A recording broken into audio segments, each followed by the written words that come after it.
2 दिन से एक बहुत ही महत्वपूर्ण चर्चा लोकसभा में हो रही थी, जहां पर सत्ता पक्ष विपक्ष ने अपने बातों को रखा। हमें लगा कि गृह मंत्री जी विपक्ष की कुछ बातें सुनकर आके उन पर अपना जवाब देंगे, लेकिन मुझे ऐसा लगा कि उनको एक भाषण दिया गया था, एक स्क्रिप्ट दिया गया था और वो स्क्रिप्ट के अनुसार पढ़ते जा रहे थे।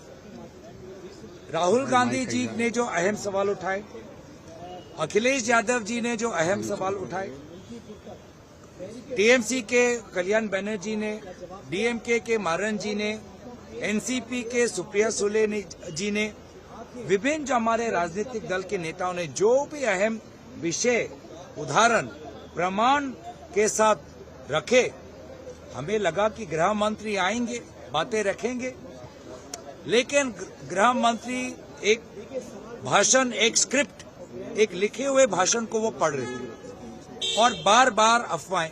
अब वो एक उदाहरण देता हूं, उन्होंने कहा कि कांग्रेस पार्टी कभी चुनाव आयोग के पास गई नहीं।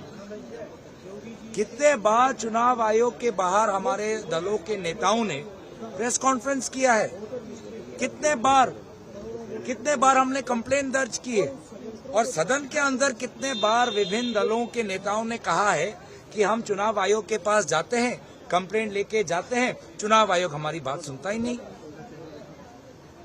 कोई उस पर जवाब नहीं और उल्टा बोल रहे हैं कि हम कभी गए नहीं। अब वो कहते हैं कि वोटर लिस्ट प्रदूषित है, वोटर लिस्ट प्रदूषित है, घुसपैठिए है।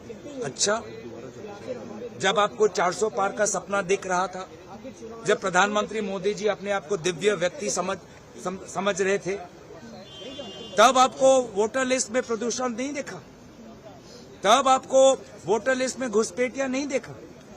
घुसपैठिया तभी देखा जब लोगों ने आपके 400 पार के सपने पर काला पूरा ठंडा पानी फेंक दिया, तब आप समझ गए कि नहीं, ऐसे होगा तो सरकार जाएगी।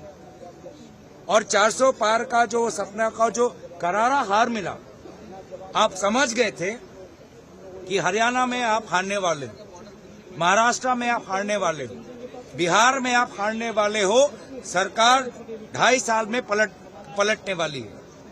और अपने पलटने वाली सरकार को बचाने के लिए आपने विशेष रूप से हरियाणा में वोट चोरी की, आपने विशेष रूप से महाराष्ट्र में वोट चोरी की, आपने विशेष रूप से बिहार में वोट चोरी की। घुसपैठिया प्रदूषित वोटर लिस्ट, तो प्रदूषित वोटर लिस्ट के आधार पर नरेंद्र मोदी जी प्रधानमंत्री बने। घुसपैठियों के आधार पर आज उनकी सरकार सत्ता में है, ये कहना चाहते हैं। तो जब 400 पार नहीं हुआ, जब संविधान बदलने का उनका जो मंशा पूरा नहीं हुआ, उनको पता लग गया कि हरियाणा हारने वाले हैं, महाराष्ट्र हारने वाले हैं, बिहार हारने वाले हैं, सरकार पलट सकती है 2.5 साल में, तब ये नया एसआईआर शुरू कर दिया।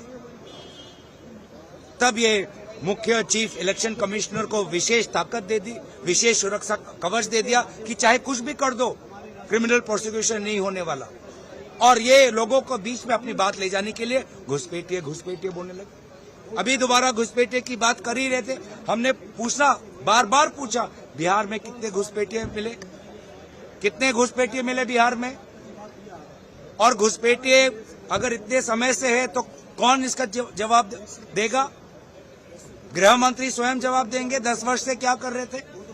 तो ये जो पूरा जो एक महत्वपूर्ण चर्चा को बस जोर से और शोर से बोलने से हमारे विपक्ष के आवाज को दबाने की ये जो कोशिश वहां पे चल रही थी, जो नाटक चल रहा था, जो एक रटा हुआ स्क्रिप्ट पढ़ा जा रहा था, उसके विरोध में सारे विपक्षी दल वॉकआउट किए।